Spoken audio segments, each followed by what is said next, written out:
समस्याएं नहीं रहेंगी बताने के लिए। प्रधानमंत्री नरेंद्र भाई मोदी हो और हरियाणा में भारतीय जनता पार्टी की सरकार हो तो आपको पता है 10 साल से कितने सुंदर कार्यक्रम हो रहे हैं और साथ में ही मेरे ग्रामवासियों को सबको मालूम है और अंदर आपके अंदर टीस भी है कि देश के प्रधानमंत्री भारतीय जनता पार्टी, हरियाणा में भारतीय जनता पार्टी की सरकार, लेकिन मेरे मैम हल्के के अंदर हमें क्या करना चाहिए आप मेरे से बेहतर जानते हो। आज फिर एक बार माहौल है, देश के प्रधानमंत्री नरेंद्र भाई मोदी बनेंगे, हरियाणा में फिर भारतीय जनता पार्टी की सरकार बनेगी और हरियाणा के अंदर भी कमल का फूल खिलना चाहिए, कमल का फूल खिलना चाहिए। हमारे गांव का विकास, हमारे शहर का विकास, हमारे रोहतक का विकास तभी होगा जब हम लोग सरकार के अंदर साझा करेंगे।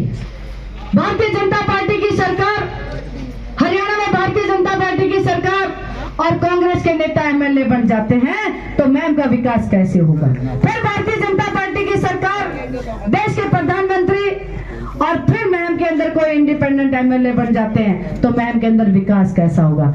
आज मैं कहना चाहती हूँ, देश के प्रधानमंत्री ने 33% कोटा मेरी महिलाओं को दिया है।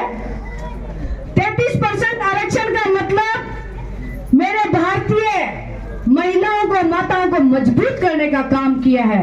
आज मेरी माताएं खाली घर के अंदर ही नहीं बैठी हैं, समूह सहायता ग्रुप की तरफ से जो अभियान चलाया जा रहा है आप सब लोग वाकिफ हो उससे से, क्योंकि समूह सहायता ग्रुप का मतलब 11-11 महिलाएं इकट्ठी होती हैं, 100-100, 500-500 रुपए इकट्ठे करती हैं और किसी गांव में मैं देख रही हूँ जो समूह सहायता ग्रुप अच्छा काम कर रहे हैं उनको सरकार की तरफ से 1-1 लाख रुपए भी मिल रहे हैं। और आने वाले समय में किसानों के लिए इतना बढ़िया काम कर दिया, शायद मैंने आपको बताया भी था, इसी जगह पे भाषण दिया था, जो डीएपी यूरिया हम 2500 रुपए में जो हमारे को विदेशों से खरीद के लाते हैं आपको सब्सिडी देने के बाद 1300 कुछ रुपए में मिलता है।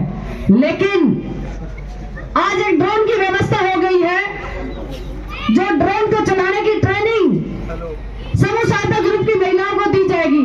जो पढ़ी लिखी महिलाएं हैं, हमारे रोहतक जिले में 6000 ऐसी बहनें हैं जिनको ये शिक्षण दिया जाएगा और 6000 महिलाएं लखपति बनी है। लखपति पूरे सिर्फ रोहतक के अंदर 6000 महिलाएं लखपति बनी है। लखपति का मतलब अगर महिला एक लखपति बनती है तो एक परिवार लखपति बनता है, तो 6000 परिवार लखपति बनेंगे।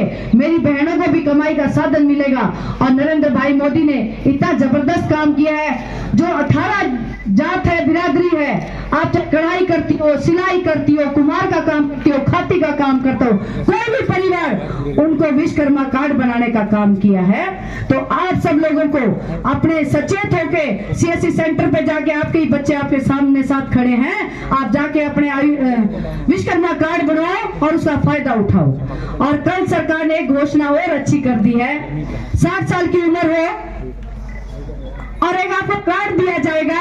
हरियाणा रोडवेज के अंदर 1000 किलोमीटर तक मेरी बहनें फ्री जा सकती हैं, फ्री जा सकती हो। आपका कार्ड लिया जाएगा, मशीन के अंदर डाला जाएगा और उसमें आ जाएगा कि बतेरी ने 50 किलोमीटर चली गई, फिर बताऊंगे सुदेश 200 किलोमीटर चली गई, अरवा सुनीता चली गई 150 किलोमीटर, अरवा शांति कड़े चली गई, वहां पहुंच गई, अयोध्या वृंदावन वहां जाए 600 किलोमीटर। तो ऐसा कार्ड फ्री, कोई आपको पैसा नहीं देना।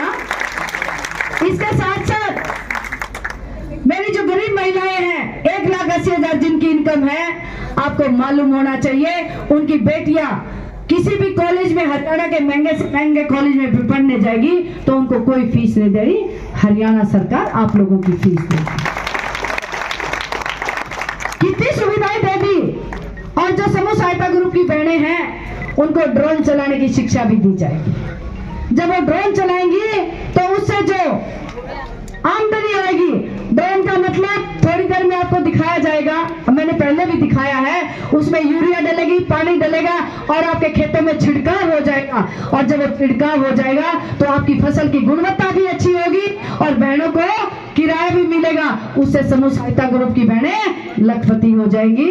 तो आने वाले समय में मैं इन माताओं को कह सकती हूँ, मेरी बहनों को कह सकती हूँ, समय आपका है और मैं तो आपकी अपनी हूँ, आप मेरे हो, क्योंकि हम इसी गांव के एक दूसरे के पूरक हैं। और मैंने 1 साल से जब से मैं गांव के अंदर घूम रही हूँ, सबसे पहले मेरी बहनों से पहले मैं इन सब का धन्यवाद करना चाहती हूँ, जो मेरे देवर लगते हैं, भाई लगते हैं, बड़े बुजुर्ग हैं, जिन्होंने आपको बाहर जाने की आज्ञा दे रखी है।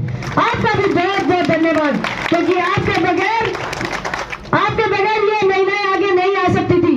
आपकी सोच अच्छी हुई, आपने महिलाओं को इतना साथ दिया कि आप जाओ और काम करो, ताकि सहायता करके परिवार का पालन कर सकते हैं। और मैं भी आपके बीच में आई हूँ और आती भी रही हूँ और रोज शाम को आती हूँ। अब मेरा जो तात्पर्य है एक ही है कि हम इस मुहिम को कैसे आगे बढ़ाएं, इस मुहिम को आगे कैसे बढ़ाएं कि मैं अपने मुहिम को प्रदेश का सबसे विकसित क्षेत्र बनाए और यहाँ की हर महिला को विकास में बराबर की भागीदारी। राधा का वादा कोरे शब्द नहीं है, बल्कि अटूट विश्वास है उस नारी शक्ति पे जो परिवार संभालती है, समाज भी, जरूरत पड़े तो देश भी। कहना चाहती हूँ, मेरा यहाँ आने का मकसद क्या है? मैं अपनी नौकरी कर रही थी, लेकिन किसी कारणवश परमात्मा की मर्जी है, जिन्होंने मुझे यहाँ आके आपके सामने नौकरी छोड़ के आपके सामने लाके राजनीतिक तौर पे मुझे खड़ा कर दिया। अब मैं सोचती हूँ कि मैं अपनी मर्जी से नहीं आई, कुछ ऐसी परमपिता परमात्मा की मर्जी है और कुछ आपकी आत्माओं का और मेरी आत्मा का भी कोई संबंध जरूर होगा। और मैं चाहती हूँ अपने मुहिम को प्रदेश का सबसे विकसित क्षेत्र बनाना और यहाँ की हर महिला को विकास में बराबर की भागीदार बनाना। राधा का वादा है, ये खाली कोरे शब्द नहीं है, महिला बल्कि अटूट विश्वास है उस नारी शक्ति पे जो परिवार संभालती है, समाज संभालती है और जरूरत पड़े तो देश भी संभालती है।